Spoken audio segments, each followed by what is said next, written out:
आप देख रहे हैं मथुरा न्यूज 24।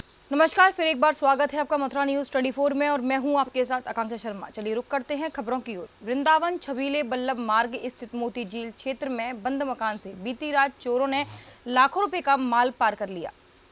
मकान मालिक लक्ष्मी नारायण शर्मा प्रतिदिन की भांति प्रातःकाल पूजा अर्चना के लिए अपने मकान पर पहुंचे थे। उन्होंने देखा कि मकान का दरवाजा अंदर से बंद है। उन्होंने तत्काल ही पुलिस को सूचना दी। मौके पर पहुंची पुलिस ने दरवाजा तोड़कर अंदर देखा तो वह स्तब्ध रह गई। चोरों ने मकान में रह रहे किराएदारों के कमरों का ताला तोड़कर लाखों रुपए का माल पार कर दिया। मकान मालिक के अनुसार मकान में रह रहे किराएदार 2 महीने से बाहर थे। वैसे सुबह शाम अपनी पूजा करने के लिए जाया करते थे। इस बारे में जानकारी देते हुए लक्ष्मी नारायण ने बताया कि डॉक्टर लक्ष्मी नारायण मिश्रा नाम है। लक्ष्मी नारायण जी, क्या घटना घटी है? हमारे घर में चोरी हो गई है और बदमाश रात को बाहर से ताला लगा हुआ था, दो ताले थे, लेकिन वो लोग पीछे से तरफ से कहीं से कूद करके आए हैं और आकर के पहले मेन गेट का उन्हें अंदर से ताला लगाया है। इसके बाद वो जा कर के अंदर का मेरे पूजा हॉल का ताला तोड़ा है। पूजा हॉल के बाद मेरे पीछे किराएदार रहते हैं, उनका ताला तोड़ा है। उसके पीछे एक कमरा और किराएदार का है, वो ताला लगा था, उसको तोड़ा है। फिर आकर के उन्होंने उनकी अलमारी तोड़ी है। अलमारी तोड़ करके उनके 10,000 रुपया नगद रखे थे और उनके चांदी के कुछ आभूषण थे, पायजेब, तोड़िया, बिछिया वगैरह इस तरह के, और एक गले वो था सोने की चैन थी, 2 अंगूठी थी और कुंडल थे, कान के 2 कुंडल थे। इस तो चोरी हो गया। और उनकी LED टीवी रखी थी, वो ले गए। समझ लीजिए हमारे हॉल में जो कलश रखे थे तांबे के, कम 11 कलश थे, 5-5 किलो पानी वाले तांबे के, वो 11 कलश ले गए और दीपक, आरती, घंटी, पूजा के सब सामान ले गए। मतलब कितने की चोरी हुई है? अभी समझ लीजिए कि आज के रेट अगर देखें 50,000 रुपये 10 ग्राम का रेट है ना। मैं का 1.5-2 तोला तो चला गया होगा सोना, और 2.5 तोला बाकी नगद गया, सामान चला गया और टीवी चली गई, मेरे 11 कलश चले गए। अब आकलन तो आप ही लोग आ सकते हैं। अच्छा, किराएदार नहीं मौजूद थे क्या मकान में? किराएदार क्या हुआ, वो एक दिन के लिए गए थे अपने जन्मदिन पे नाती के गाँव। जैसे गए वहाँ लॉकडाउन में फंस गए तो वहाँ से वो आ नहीं पाए। इधर यहाँ घर में कोई था नहीं, हम दिन में रहते थे, रात को ना देख सुन के रात को 10 बजे चले। किस जगह की घटना है ये?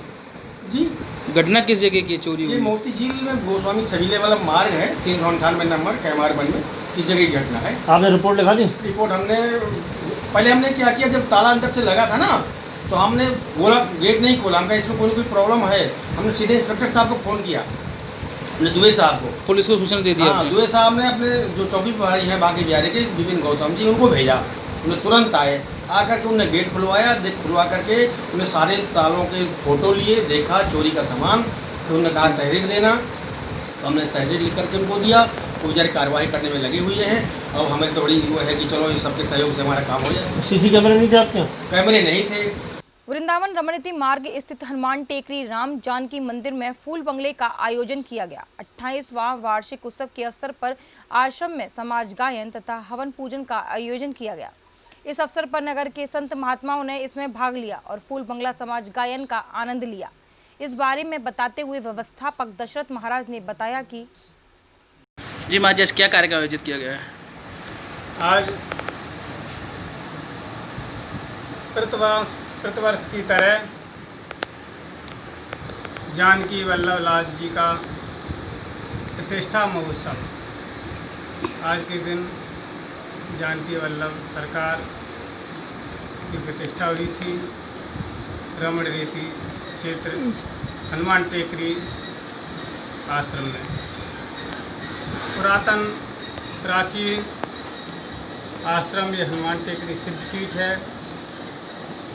यहाँ अनवरत 40 वर्ष से अखंड हरिनाम संकीर्तन हो रहा है। साधु संतों की सेवा, गौ विप्र की सेवा, दीन दुखियों की सेवा अनवरत चलती रहती है। कोरोना के चक्कर से सर्वे भवन्तु सुखिनः, सर्वे सन्तु निरामया, सर्वे भद्राणि पश्यन्तु मा कश्चित् दुर्भाग् भवेत्। इसी की शांति के लिए हम सबों ने मिलकर के ठाकुर जी के सामने पदगान करके प्रार्थना किया कि इन सबको शांति मिले। इसी उपलक्ष्य में जो प्रतिवर्ष की तरह धूमधाम से होता था ये कार्यक्रम, लेकिन बचाव रखते हुए इस कार्यक्रम को छोटे रूप में किया कि फूल बंगला महोत्सव है। इसमें जो अपने आए अतिथि अभ्यागत जो आश्रम में रहने वाले हैं उन सबकी सेवा हुई और उसी के साथ साथ में यहाँ पर जो भी महापुरुष पधारे उनका यथा योग्य स्वागत किया गया। इस आश्रम के पद प्रतिष्ठित श्री साकेतवासी श्री राम स्वरूपदास जी महाराज जो साधु समाज में अच्छे सुप्रसिद्ध, जिनको जन जन और प्रत्येक साधु जानता है, उन्हीं के गद्दी नसीन श्री वृंदावन दास जी एवं अधिकारी श्री दशरथ दास जी महाराज और उनके सद्गुरुदेव भगवान जिनकी 100 वर्ष की आयु श्री रामचरण दास जी महाराज भी विराजमान हैं, उनकी देख रेख में ये उत्सव बड़े धूमधाम से मनाया गया। वृंदावन शाहजी मंदिर के समीप अग्रवाल धर्मशाला में अखिल भारतीय उद्योग व्यापार मंडल द्वारा बुधवार को एक बैठक का आयोजन किया गया, जिसमें उन्होंने वृंदावन की नवीन कार्यकारिणी का गठन किया। साथ ही अखिल भारतीय उद्योग व्यापार मंडल के प्रदेश अध्यक्ष मुरारीलाल अग्रवाल ने वृंदावन नगर की नई कार्यकारिणी को शपथ दिलाई और अध्यक्ष महामंत्री को प्रमाण पत्र दिए। साथ ही सभी कार्यकर्ताओं का स्वागत किया गया। इस बारे में जानकारी देते हुए मुरारीलाल अग्रवाल ने बताया कि आयोजित की उद्योग व्यापार मंडल की अखिल भारतीय उद्योग व्यापार मंडल पूरे देश, उत्तर प्रदेश, मथुरा में लगातार व्यापारी समाज के हितों के लिए संघर्ष कर रहा है। मथुरा और वृंदावन विश्व की सबसे प्रमुख जगह है और अखिल भारतीय उद्योग व्यापार मंडल गली गली, मोहल्ले मोहल्ले, कस्बे में, नगर में, महानगर में जो भी दुकानदार बैठा है उन सबके हितों के लिए बहुत शिद्दत से काम कर रहा है। ये जो अभी कोरोना काल देखा आपने, इतनी बड़ी आपदा आई थी, उसमें भी अखिल भारतीय उद्योग व्यापार मंडल ने बहुत अनवरत सेवा कार्य लगातार किया। आज यहाँ बिहारी जी की भूमि है वृंदावन, और वृंदावन में अखिल भारतीय उद्योग व्यापार मंडल ने जो सेवा कार्य किया, पूरे वृंदावन को सैनिटाइज कराया, पूरे वृंदावन में सफाई कराई, सोशल डिस्टेंस का पालन करें, उसके लिए दुकान जाकर धोने बनवाए। यहाँ के जो अखिल भारतीय उद्योग व्यापार मंडल के नगर अध्यक्ष हैं वैभव अग्रवाल, उनके नेतृत्व में वृंदावन की टीम ने जो सबसे सुंदर, बहुत अच्छा, बहुत मेहनत से, बहुत कर्मठता से जो कार्य किया है, आज वृंदावन में इनके नेतृत्व में जो कार्यकारिणी गठित हुई है, उस कार्यकारिणी का आज शपथ ग्रहण समारोह है। हम हमेशा अखिल भारतीय उद्योग व्यापार मंडल के बैनर तले व्यापारी समाज के हितों के लिए आगे आते रहे हैं। इस बार वृंदावन की जो कमान है, यहाँ के बहुत कर्मठ व्यापारी हैं वैभव अग्रवाल जी, उन्होंने ये संभाली है और मैं उम्मीद करता हूँ जिस तरह से वृंदावन विश्व में विख्यात है, उसी तरह से यहाँ के व्यापारी समाज के हितों की रक्षा होगी। यहाँ के दुकानदार व्यापारी समाज जो पूरी दुनिया से जुड़े हुए हैं, उनके हित कैसे संरक्षित रहें और इस कोरोना आपदा काल में व्यापारी समाज कैसे सेवा कर सके, इस संकल्प के साथ वृंदावन की इकाई काम करेगी। मैं ये उम्मीद जाहिर करता हूँ लखनऊ से लेके मथुरा तक, वृंदावन तक जो व्यापारी समाज का संकल्प है वो पूरा होगा। जैसे कि सर व्यापार 3 महीने व्यापार बिल्कुल ठप रहा, बंद रहा, व्यापारियों की डिमांड है कि बिजली विभाग से हमको कुछ रियायत दिया, इसके बारे में अभी तक आपने कुछ सोचा है? देखिए, हमने एक प्रतिवेदन उत्तर प्रदेश सरकार को दिया है और हमने कहा है कि जब बिजली का उपयोग ही नहीं हुआ है तो उसका चार्ज न लिया जाए। थाना सिविल लाइन क्षेत्र के व्यस्ततम बाजार समद रोड पर 1 जून को कैश मैनेजमेंट सर्विस के कैशलेस एजेंट रजत शर्मा से 22,48,800 रुपये की लूट हुई थी। शक के आधार पर पकड़ा गया एजेंट रजत ने पुलिस को बताया था कि सुरजीत के बहकावे में आकर लूट का षड्यंत्र रचा था। बुधवार को पुलिस ने लूट के मास्टरमाइंड सुरजीत को मुखबिर की सूचना पर नया अतरौली बस अड्डा क्वारेसी बाईपास से गिरफ्तार किया है। इससे पहले पुलिस ने सोमवार को 25,000 का इनामी कालू यादव को रेलवे स्टेशन के रिजर्वेशन के सामने पार्किंग से गिरफ्तार किया गया। इस तरीके से अलीगढ़ पुलिस ने गुड वर्क दिखाते हुए इस लूट के सभी 7 आरोपियों को सलाखों के पीछे पहुंचाने का कार्य किया है। लूट हुई उसमें पुलिस ने कार्रवाई करते हुए 2 व्यक्ति इनकाउंटर में और 3 व्यक्ति पकड़े गए थे। 5 लोग की पहले गिरफ्तारी हुई थी। इस घटना में कुल 7 लोग थे। जब वो इनकाउंटर हुआ था तो एक व्यक्ति जो सुरजीत है और कालू है, 2 लोग भगे हुए थे उसमें। दोनों पर एसएसपी महोदय ने 25-25 हज़ार रुपये के इनाम घोषित किया था। कालू को पुलिस ने कल गिरफ्तार करके जेल भेजा था। उसने पूछताछ में कुछ उससे ज़्यादा उसने बताया नहीं, डाइवर्ज नहीं किया था। उसे केवल 10,000 रुपये बरामद हुआ था। उसने बताया था कि पैसा हमारे पास किसी और कालू के पास में है। उसके साथ जो दूसरा वाला व्यक्ति गया था, जो सुरजीत, जो उस दिन इनकाउंटर में भगा हुआ था। और इस पूरे घटनाक्रम का बदमाशों का और जो कैश हैंडलर के बीच में जो मिलान कराने वाला था, जो प्लान करने वाला था, जो सुरजीत था, वो उस दिन भाग गया था। उसको 25,000 रुपये के नाम एसएसपी महोदय द्वारा किया गया था। आज उसको हमारी जो वारसी टीम है और एसओजी टीम ने ये अतरौली बस अड्डा है, वहाँ से मुखबिर की सूचना पर गिरफ्तार किया था। उस व्यक्ति जो गिरफ्तार व्यक्ति है, उसे एक तमंचा 315 बोर का मिला है। और जो लूट का पैसा है, तो बैंक होता लगभग 6,80,000 रुपया वो बरामद हुआ है। इस प्रकार जो 22,38,000 रुपये जो लूट हुआ था, उसमें हम लोगों ने अभी तक करीब 19,11,000 रुपया बरामद कर लिया है। इसमें कुल 7 अभियुक्त थे। 7 अभियुक्त में से 5 अभियुक्त एक बार भेजे थे हम लोगों ने। एक अभियुक्त कल कालू गया था और एक सुरजीत अभियुक्त आज हम लोग ने गिरफ्तार किया है। इसने गिरफ्तारी में अपने बात बताई है कि जो कालू है, कालू के हिस्से में लगभग 3 लाख कुछ रुपये आए थे, जिसने वो जब गिरफ्तार हुआ तो केवल उसने झूठ बोला था, तो क्रॉस वेरीफाई नहीं हो पाया था। आज इसने पुलिस के पास पूछताछ किए थे, इसने बताया कालू है। अब इसके बताने के हिसाब से हम कालू से दोबारा पूछताछ करेंगे और उसको पीसीआर पर लेकर के जो शेष अमाउंट है, जो उसने कहाँ छुपा कर रखा है, उसको हम बरामद करने का प्रयास करेंगे। अलीगढ़ के थाना टप्पल क्षेत्र के गांव स्यारौल की रहने वाली नीलम देवी पत्नी हरवीर सिंह का कहना है कि उसके सौतेले बेटे बहू उसे जायदाद के लिए जान से मारने की कोशिश करते हैं, जिसमें उसके पति का पूर्ण सहयोग है। इसके बाद बीती रात उसके साथ उसके बच्चों ने उस पर जानलेवा हमला करते हुए उसे जमकर पीटा।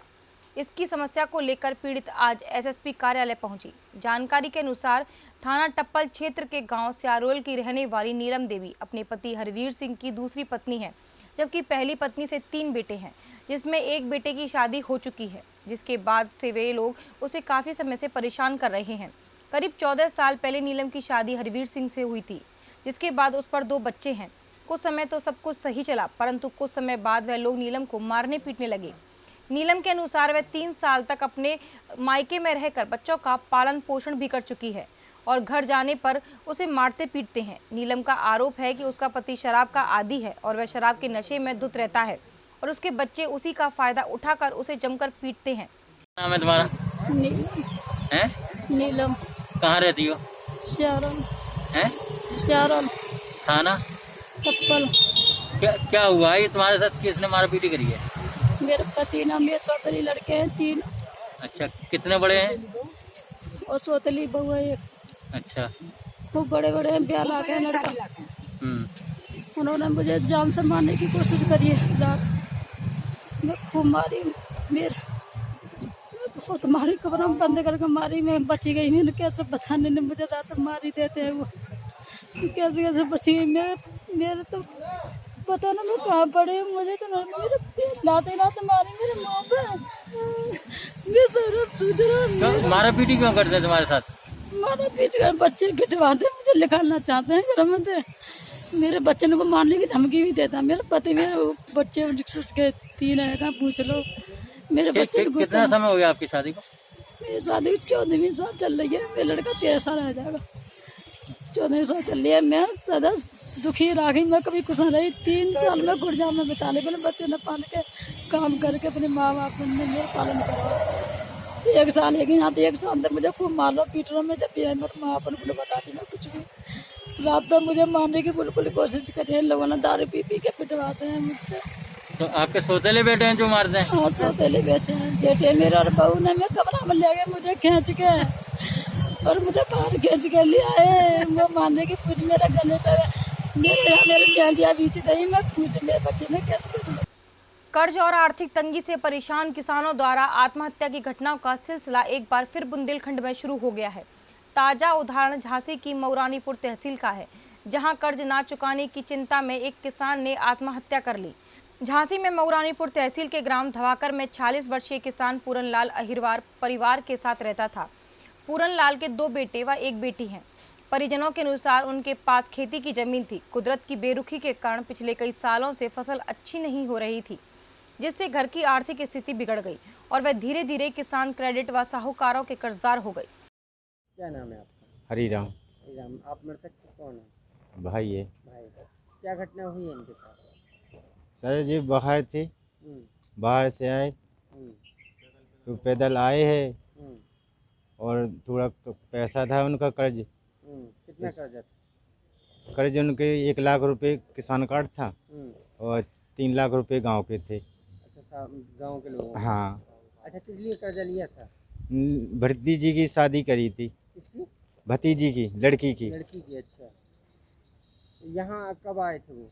उनको 10 दिन हो गए जी। 10-15 दिन हो गए। हाँ। अच्छा, तो क्या समस्या हो गई थी फिर यहाँ? अब पता नहीं साहब उन्होंने रात के क्या किया है। अच्छा, कितने बजे फांसी लगा ली? कोई पता नहीं? कोई पता नहीं। हम लोग जानकारी कैसे होगी? सुबह देखा, सारे उठे हम लोग, फिर देखा तो वहाँ फांसी लगा रखी सारे। हम लोग को पता ही नहीं है कितनी बेया लगा रखी उन्होंने। सर, धवाकर गांव में एक किसान ने आत्महत्या कर ली सर, क्या वजह रही सर? क्या मामला है पूरा सर?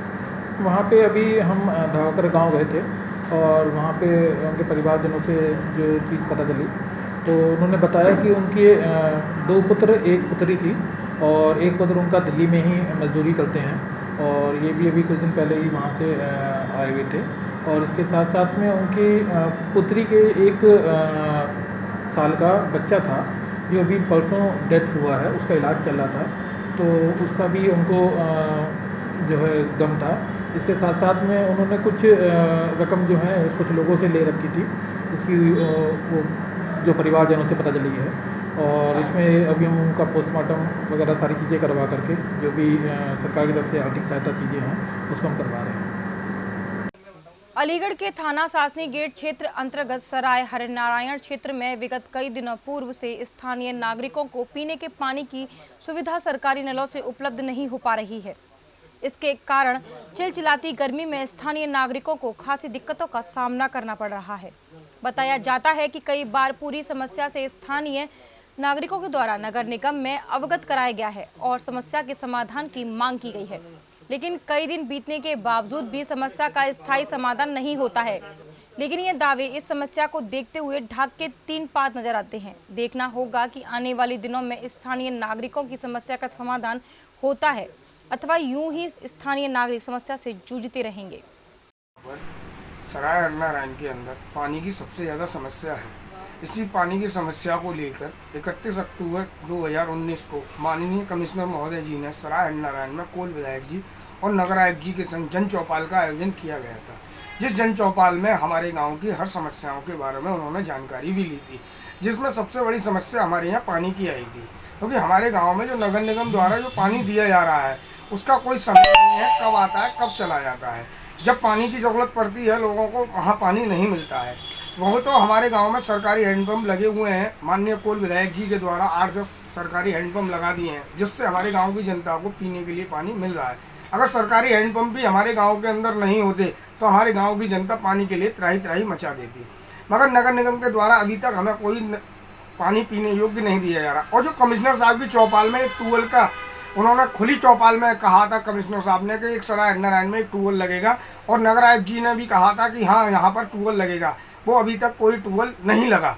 और ना ही एक वो बनने के लिए बोला था सार्वजनिक सुलभ शौचालय, वो भी आज तक हमारे गांव में नहीं बना।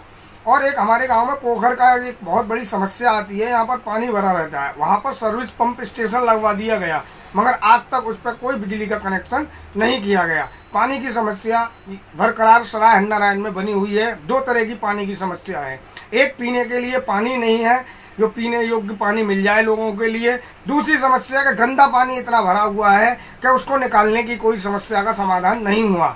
ना ही पीने का पानी सही मिल रहा है, ना ही गंदा पानी तो इतना भरा हुआ है पोखरों में जो आसपास के खेतों में भर गया है और बीमारी महामारी फैलने की पूरी आशंका है। अब क्या मांग करते हैं नगर निगम मेरा नगर निगम से यही अनुरोध है कि जो कमिश्नर साहब की चौपाल में जो ट्यूबवेल हमारा पास हुआ था जल निगम के द्वारा, वह ट्यूबवेल हमारे गाँव में लगवाया जाए, जिससे हमारे गाँव के लोगों को पीने योग्य पानी नगर निगम द्वारा टंकियों द्वारा मिल जाए। जो अमृत योजना के कनेक्शन हुए थे हमारे गांव में, वह कनेक्शन व्यर्थ रहे, उनका कोई उपयोग नहीं हो पा रहा है क्योंकि उनमें पानी आ ही नहीं रहा है। खाली घरों के बाहर टोटी लगी हुई है, पानी बिल्कुल नहीं आता है। आता है तो बे टाइम आता है, रात को आएगा 11 बजे या सुबह आएगा 10 बजे 11-12 बजे, लाइट चली जाएगी, पानी चला जाएगा।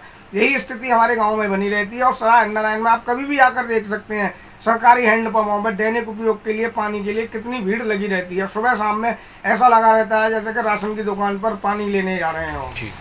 अभी तक के लिए सिर्फ इतना ही, मुझे दीजिए इजाजत।